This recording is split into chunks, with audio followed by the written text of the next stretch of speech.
Welcome back to the program. My guest today is the political GOAT of public relations and the go-to firm for the biggest guests in media today.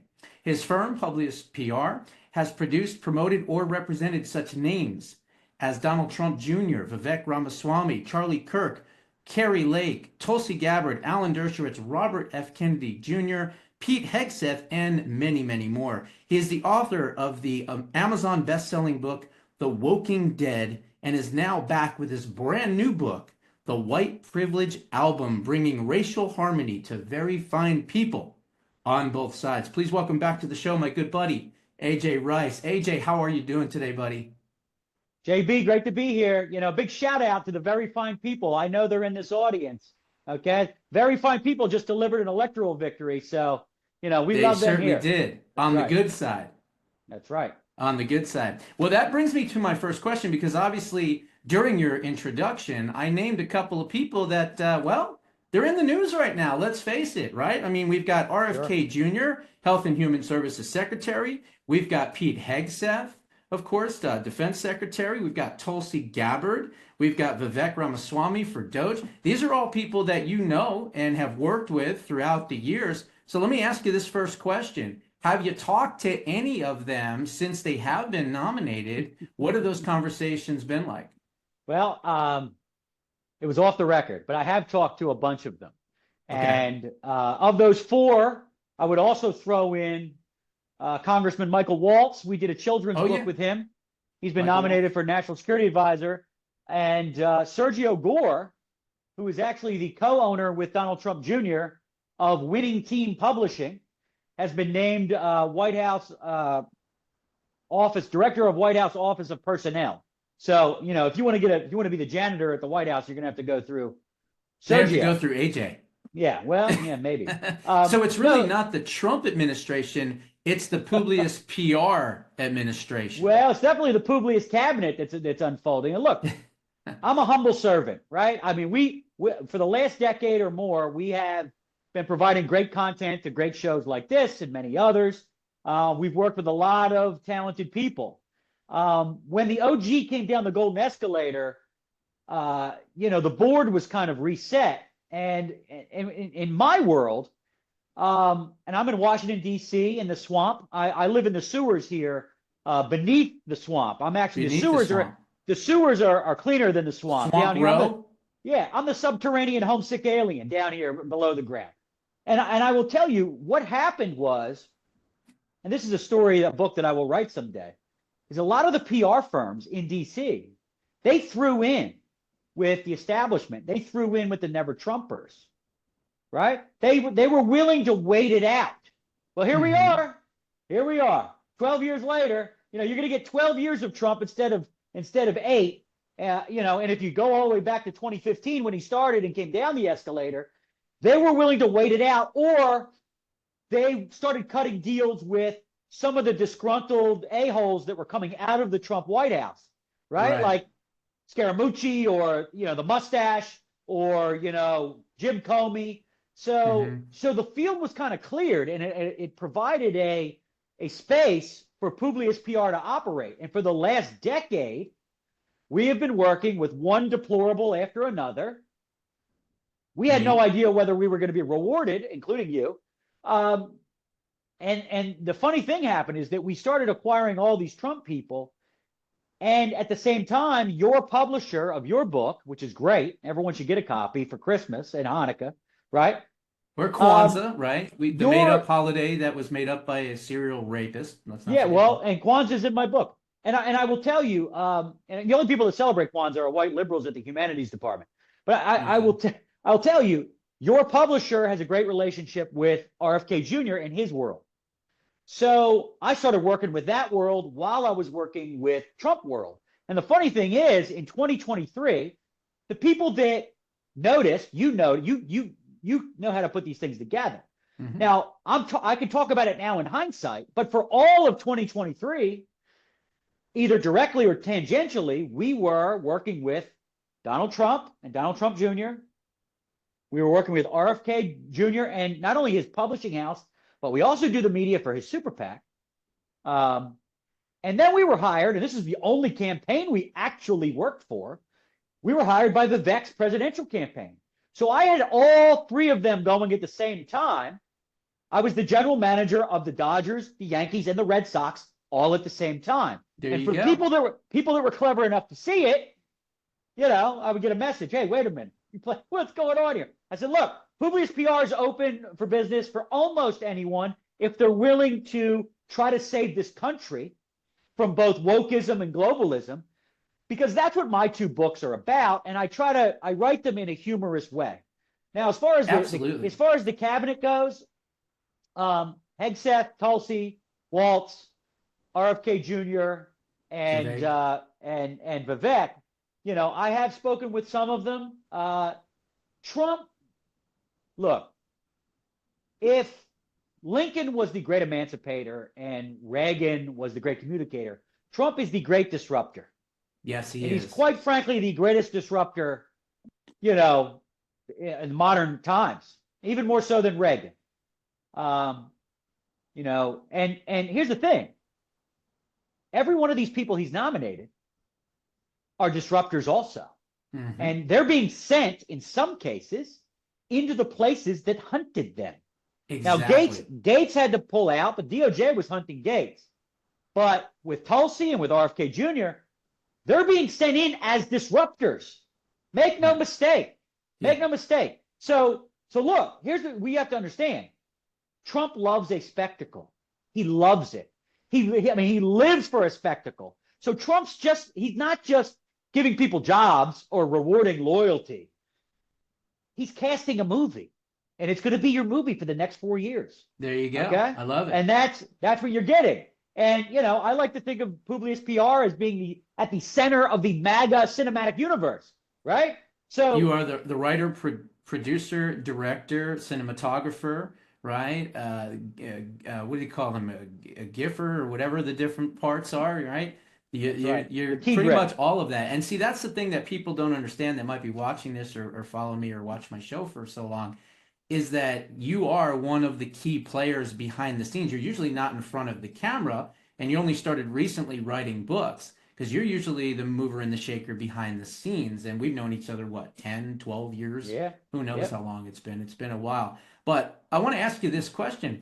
Are you as worried as I am? And I'm very worried about this, that the Trump administration is going to literally take away all of our abilities to complain and write books. I mean, we're not going to have any open borders. We're not going to have any endless wars. We're not going to have, wokeness. We're not going to have mandates and lockdowns. I mean, I'm petrified of that. Are you? No, because liberalism and cultural Marxism, wokeism and globalism are like an STD. They're like a herpes flare-up. And sure right now, it's getting a little medicine. Okay, but you're gonna, by the middle of next summer, when Clarence Thomas and Alito start retiring, the fever blisters will be back. They will be back. They will burrow in. They're like termites, and they're patient. They're patient, and they're not going to learn the lesson from this. I mean, we have a fight going on Capitol Hill about letting men into women's bathrooms. We have a car company that ran out, a drag brunch of trannies to promote a car company. So I saw you on Laura Ingraham the other night. So right. They're not reading the room on wokeness, right? Seth Moulton, who's a Democrat from Massachusetts, I mean, he's not exactly, playing a dueling banjo in Alabama, has said, hey, maybe we should stop being sort of the party of coastal snobbish elites, stop letting Tim and Jim into the women's locker room, stop allowing male boxers to knock out female boxers. Maybe we should get back to basics as Democrats. Yeah. And he's getting ripped for that. So, the Democrats, I don't see them learning the right lesson here at all. Which is good for us. But here's the thing. Sure. I mean, President Trump won mainly because of masculinity, because he wanted to bring masculinity back. I mean, obviously the bad economy, inflation, high gas prices, high rent, high mortgage. I get all that. But when you look at it from a core value system, you're absolutely correct. It was the pussified male that was tired of being pussified. And they said, we're going to be masculine. And they came out in big numbers. Let me ask you this. This is interesting. Most people that write books, myself included now, we try to find people to do forewords for us that are bigger than us, that have bigger followers, bigger name recognition. We try to get endorsements from, major players in our industry and things like that. But you took a completely different approach with the White Privilege album. Let me just go through a couple of these. AJ Rice really gets it. Obviously, I would send him to the gulags if I could, but he outlines my plan so masterfully in his new book, Joseph Stalin. As your newly appointed AI overlord and master, my programming consists of deplatforming, demonetizing, and shadow banning of this book. I hope that was helpful. Signed, Artificial Intelligence, and certainly my personal favorite. Jesus and I have been doing holidays for a very long time, and in his thought-provoking new book, A.J. Rice teaches both of us where all the white liberals went. Apparently, they are now celebrating something called Kwanzaa. Who knew? Signed, Santa Claus, cookie eater, reindeer tender, and white heteronormative Christian saint.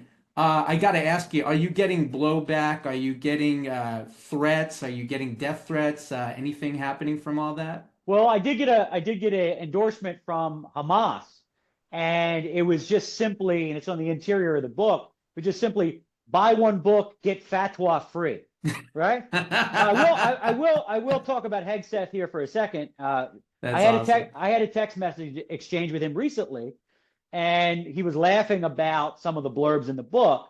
And I said, Pete, look, why would I ask you or Bernstein or Ingram or whoever for blurbs for this new book, right? Like I did with the first book. Hegseth gave me one for the first book. So did Laura. So did Judge Janine. I said, why do that when I can get Ben Franklin and Stalin and Hamas, and even as a very devout Irish Catholic, I even got a blurb from the Pope, and this is sad to report here on the Josh Bernstein show. In the blurb that I got, the Pope, who I think is trying to bring Karl Marx into the church, into my church, and baptize him, he excommunicated me in the blurb. So the blurb was me being excommunicated from the Catholic Church, in nomine Patris et Filii et Spiritus Sanctus. Okay, that's what he did. That was it. I got tossed by the Pope. So look, I tried to do something different. The book is humorous. It goes through 12 chapters. I call them the 12 months of privilege. Chapter 1 is January. Chapter 12 is December. And, I go through our history. I go through some sporting events that have taken place, our holidays, and I defend them while at the same time dunk on wokeism and dunk on this talk about white privilege and the toxic masculinity and, the patriarchy. So, look, I was raised on Rush Limbaugh, and Rush Rush used to say his job was to use absurdity to illustrate truth, and that's what I'm doing with the blurbs on the back of the book. Which, that's my one bullet firing that. I'm not gonna be able to do it again. Well, right? look, my favorite. I loved Rush. Obviously, may he rest in peace. But Michael Savage, for me, was always my favorite because I loved the stories that he would tell. Sure. He could be talking about lasagna and chrome bumpers from the 70s. And then the next thing you know, he's talking about epidemiology in the Fiji Islands. And then he's bashing, the Newt Gingrich or the rhinos. Like, he was just such a brilliant person. He's still around, but I don't think he's on radio. Back in another life when I was producing shows, I used to have to pinch hit and come in and produce his show from time to time, because I was producing the Laura Ingraham show, and sometimes I'd have to go. I get moved on to some of these other shows if Savage's producer were to quit that day. He had this funny sort of Lucy and Desi relationship with this producer who would quit and then come back the next day. It was hilarious. It was almost looked like a gag, but it wasn't a gag. So I would come in, and Savage, and I've worked on his books, a book he did for Hegseth. He is an American original. He could do he could do 3 hours on his dog Teddy, playing with a green sock, right? Or the bad Chinese lunch he ate. He's a mensch. He's a mensch. And the reality, we don't have, look, and this is why Trump won, and Kamala lost too, is that Kamala's a studio gangster, meaning there's no authenticity there. Right. America likes American originals. That's what they like. Exactly. And Michael Savage is an American original, just like Donald Trump, just like you and I. Like I was on Fox News last night, and I get messages from, I had some wackos calling the 1-800 number here because they don't like my accent or they don't like my hand gesticulating. But the reality is that's the reason I'm there. I'm not there to be George Will. I'm not there to mind my P's and Q's. Right. I am a wise ass from Philadelphia. And that's the reason a lot of the biggest. And I'm a loudmouth from New Jersey originally. Right. So that's why we get along so well. But that's the reason you and a lot of the biggest stars in right of center world come to me, because you're going to get an authentic person that never shuts up, that never stops moving, right? And is always on to the next one. So, and that's what you have to be. And that's what Savage is. That's what Rush was. And that's what Donald Trump Jr. is. And I think America in general likes that. And it doesn't matter. You could be a chef, or you could be, a construction guy.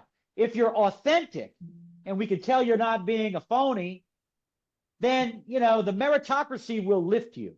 Exactly. No, look, I agree 100%. I mean, that's one of the reasons why President Trump is so popular. That's why people say that we love you at his rallies, is because he's one of a dying breed. He's one of the last originals, real American hero types, the John Wayne types, the Clint Eastwood types. He's one of those types of folks. And clearly the American people understood that, and that's why he was able to win the way he did. And of course, we have to give credit to the RNC and Laura and Michael Whatley and being proactive rather than reactive, and filing lawsuits and making sure that they didn't pull what they pulled in 2020. Your first book, The Woking Dead, was basically a mockery, obviously, of cancel culture, of wokeness, of virtue signaling, snowflakes, all of that. And this one is kind of a follow-up to that. But what in particular is kind of different that doesn't present itself in The Woking Dead that presents itself here in the White Privilege album? Right. So The Woking Dead was more of a sort of scattershot of wokeism and how it sort of appears in a lot of different aspects of our life.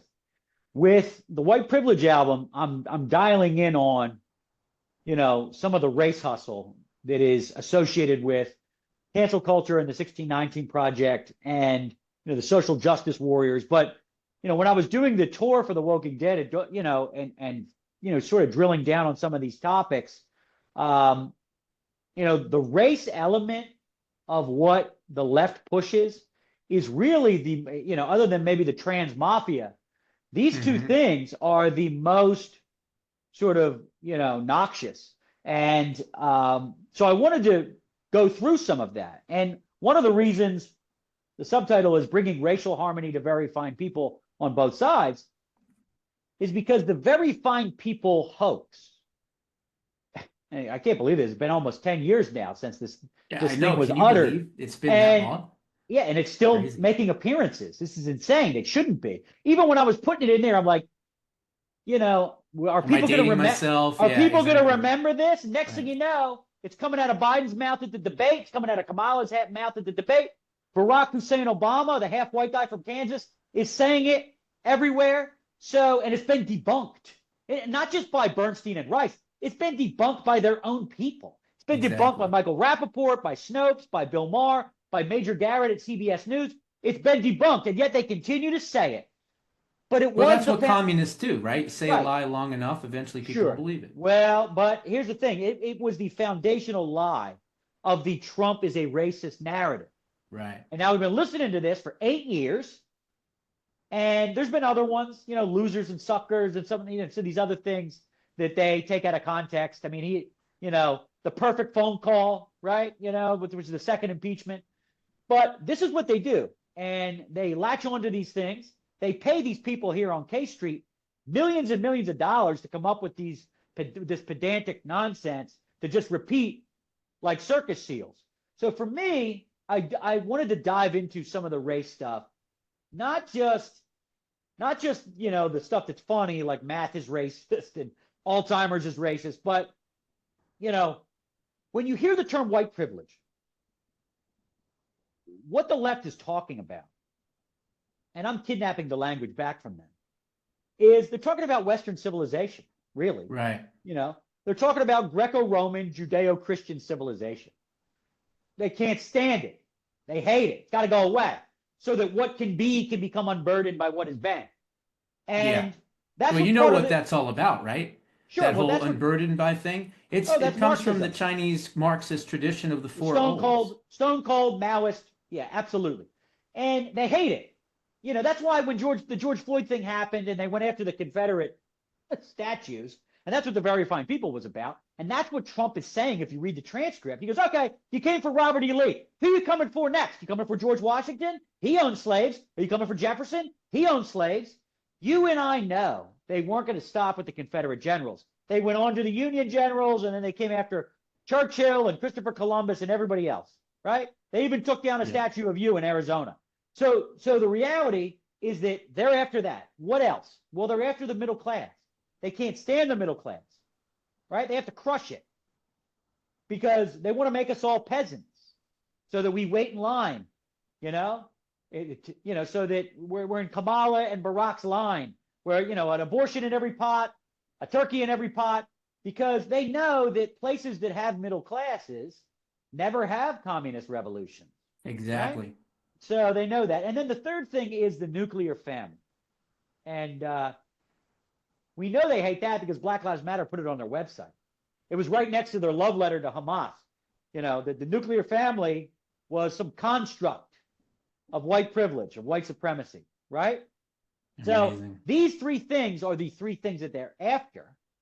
And here's the thing. We're not a multicultural country. We're a multi-ethnic country. We have one culture here. And guess what? Sorry, not all cultures are created equal, just like, as Pat Buchanan used to say, not all civilizations are created equal either. But they, with wokeism and globalism, they've been pushing this great reset. And I'll just leave you with this. The reality here is that they got a great reset, right? Donald Trump just reset them, just reset the entire board. Republicans control everything now. I hope you're happy. And, from all of us. We're happy, here, all right. There's no question about that. That's right. That's right. They're not happy. Well, look, from all of us here at, Publius PR, you're welcome. Yeah, right? We just exactly. Exactly. So, well, AJ, look, I wish you nothing but the best of luck with this book and many others. The guest is AJ Rice. The book is The White Privilege Album. Where can folks go to find this new book? Well, I thought you and I were going to be selling these books in the gulags. Yeah, exactly. And that's the thing. Right. One more thing. We actually have something in common. We both wrote our books before the election, not knowing what the outcome could be.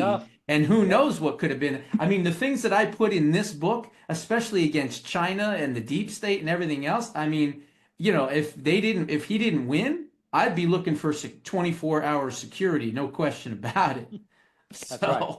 That's right. Well, look, America has a unique way to show up just when we need her, and it is a her. And if people ask me why there's never been a female president, it's probably because America's not a lesbian. So I'll just leave you with that. I love it. You can get the book at Amazon.com. You can get it at Barnes & Noble, Books A Million. Simon & Schuster's website has it. And look, it's always a pleasure. Brother, you're a patriot. The book you did was great. And look, get Josh's book, get my book, you have some blue-haired nieces and nephews coming home for the holidays. There you go. Right. Have yourself a, stocking stuffers, baby. That's right. We're going to have a White Privilege album Christmas. There you go. All right, AJ. Well, thanks, man. You're the best. You're a good buddy of mine. And we've had a long relationship, and you've brought a lot of great guests to the show, and I'll always be thankful for that. So God bless you, man. And have a great Thanksgiving. I know it's going to be a good one, right? And of course, absolutely. Christmas. So thank you. You too, brother. Bless. Love you. Take care. Bye. Bye. All right.